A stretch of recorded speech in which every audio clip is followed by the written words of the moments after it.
महामोहतमकुंज जासुवचनरविकरणिकर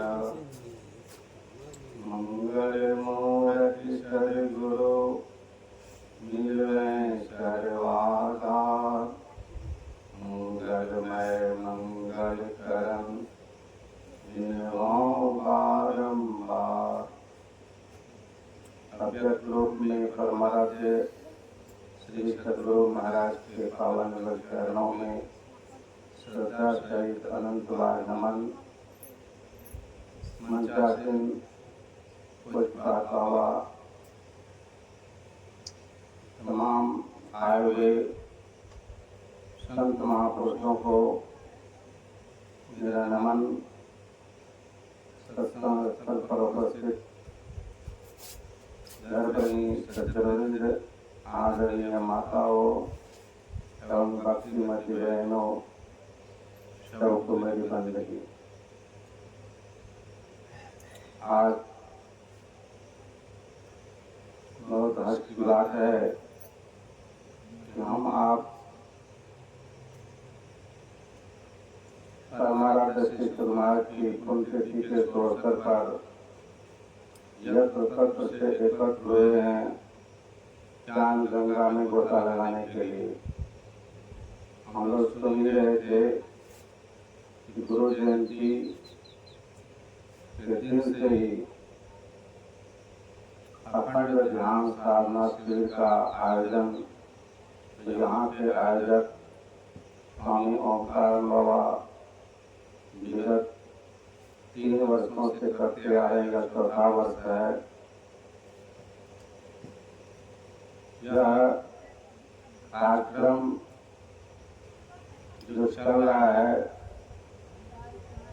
इससे जीव की सदगति होगी, उद्धार होगा, कल्याण होगा।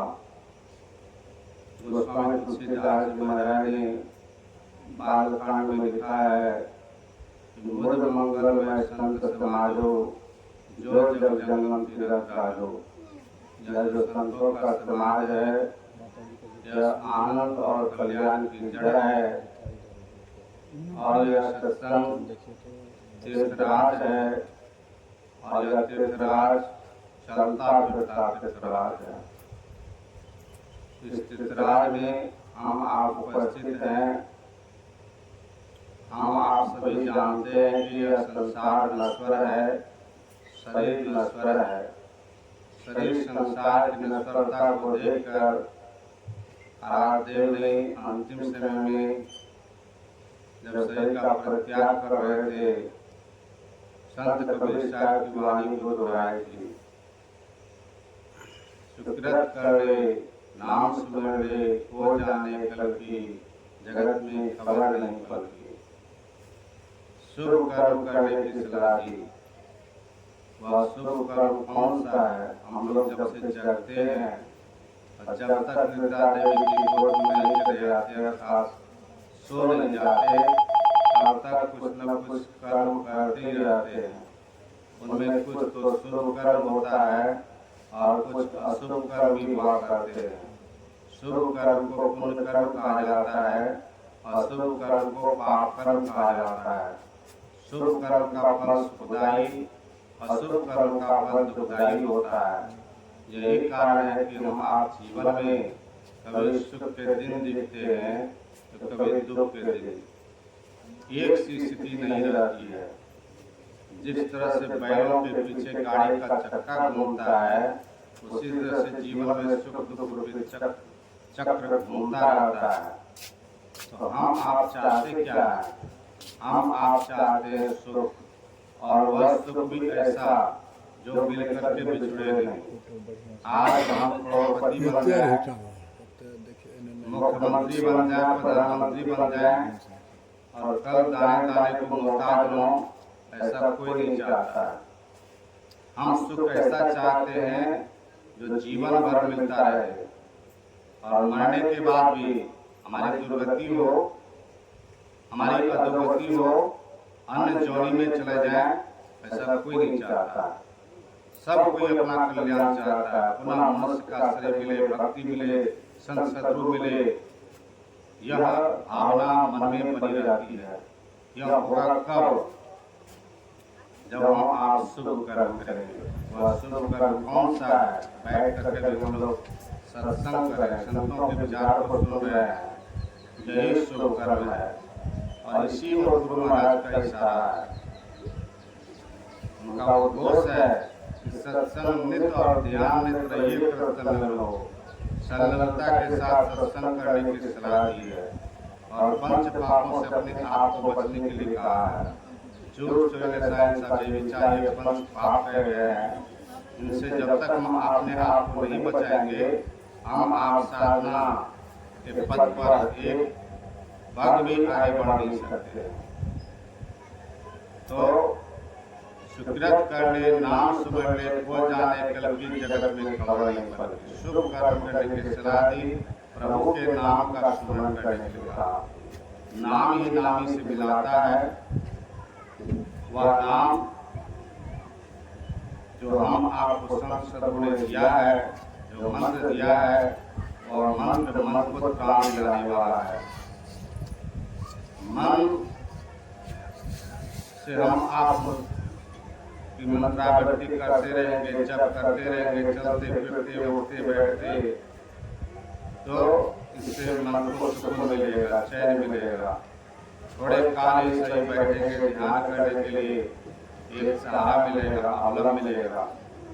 और चलते फिरते उठते बैठते हर समय यदि हम आप जप नहीं करेंगे और बैठ जाएंगे ध्यान करने के लिए, तो ध्यान में आप प्रगति नहीं कर सकेंगे। जब ध्यान करने के लिए बैठते हैं तो क्या होता है? मन उछल कूद करता है, तरह तरह का चिंतन करता है, तरह तरह के विकास आते रहते हैं। यह मन बहुत चंचल है, बहुत चलायमान है। भगवान श्री कृष्ण से अर्जुन ने पूछा, सचमुच यह मन चलायमान है, बड़ा चंचल है, यह कैसे वश होगा? तो भगवान श्री कृष्ण ज्ञानी महापुरुष थे, महायोगी थे। उन्होंने कहा कि अर्जुन मन चंचल है, बात सही है, लेकिन अभ्यास और वैराग्य से वश होगा। इसी का अभ्यास संत सदगुरु क्या करते हैं? सत्संग और ध्यान रोज करते हैं। हम आप भी करेंगे तो धीरे धीरे यह मन हमारे वश में होगा। और जिस दिन जिस क्षण यह मन वश में हो जाएगा, हम संसार के मालिक हो जाएंगे, विश्व जीत कर आएंगे। जाको कछुन चाहिए सोई सांसा, जिसकी सारी भोग वासनाएं चली गई है, सारे कामनाओं पर जिन्होंने विजय प्राप्त कर लिया है, ऐसे सांसा, ऐसे बादशाह संत सदगुरु होते हैं।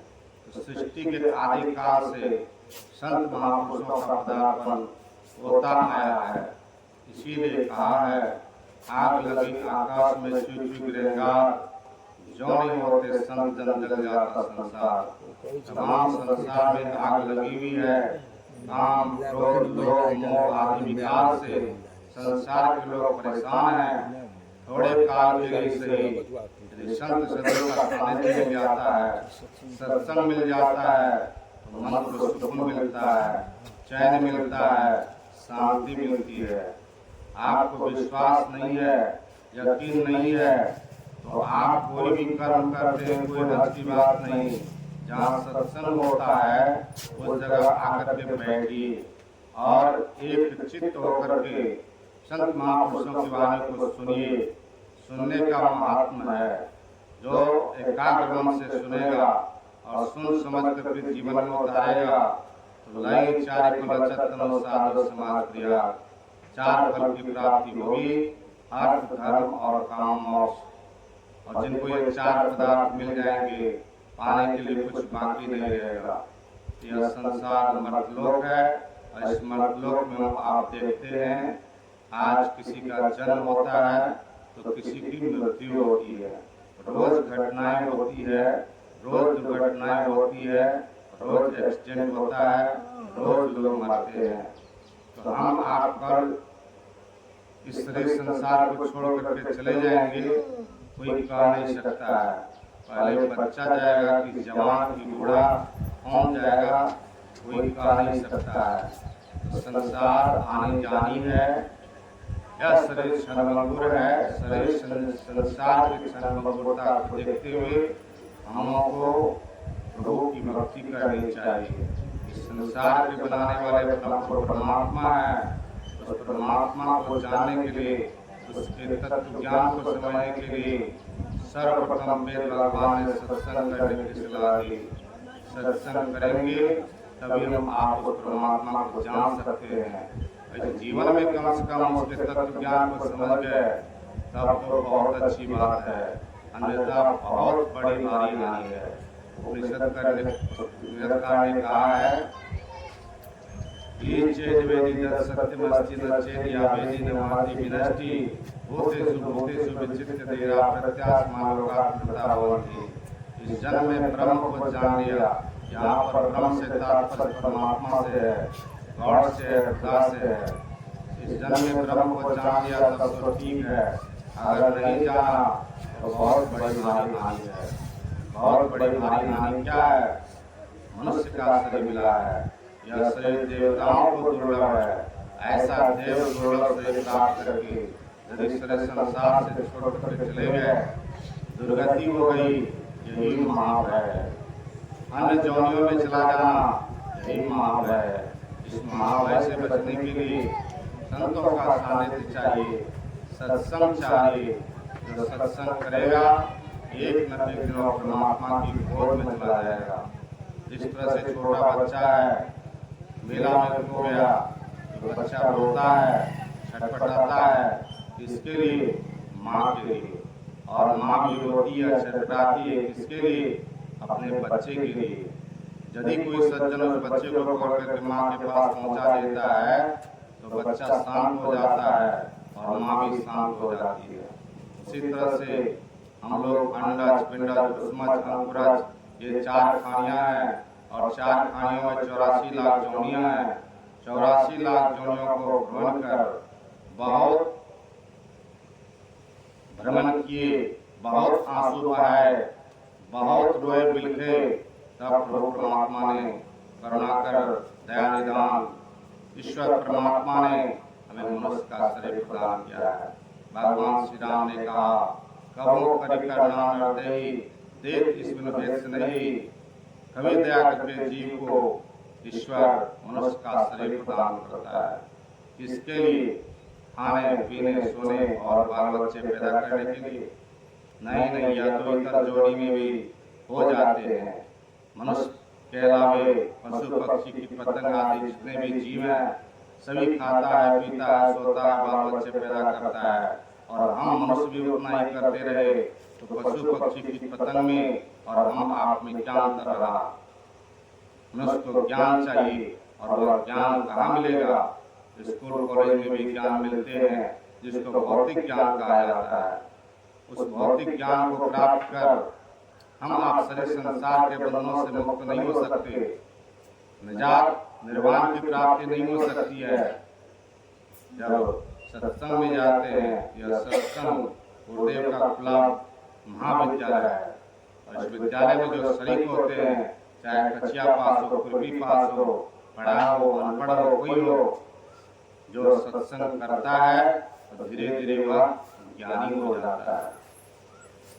वैसे ज्ञानी ज्ञानी हम आपके आराध्य देव थे, आज शरीर में नहीं है लेकिन उनकी गुणगाथा गाई जाती है। हम लोग जयंती में नारे लगाते हैं, जब तक जग में चांद सितारे अमर रहे गुरुदेव हमारे। धरती आकाश चंद्रमा सूरज जब तक रहेगा तब तक गुरुदेव का नाम रहेगा। उन्होंने कौन सा काम किया जो आज संसार में उसका नाम है? केवल भारत देश की भक्त नहीं, भारत के अलावा भी बहुत से देश हैं जिसमें गुरु महाराज के शिष्य हैं और वे भी उनकी जयंती मनाते हैं, पुण्यतिथि मनाते हैं। उन्होंने कौन सा काम किया जो आज मर करके भी अमर है? उन्होंने सत्संग किया, ध्यान किया और इसी का प्रचार आज जीवन करते रहे। हम आप भी करेंगे, ध्यान करेंगे, सत्संग करेंगे तो अवश्य हम आपकी उन्नति होगी, हम आपका कल्याण होगा। कहने की तो बहुत बातें हैं, लेकिन समय अधिक हो चुका है। मैं अपनी वाणी को यहीं पर विराम देता हूँ। श्री सद्गुरु महाराज।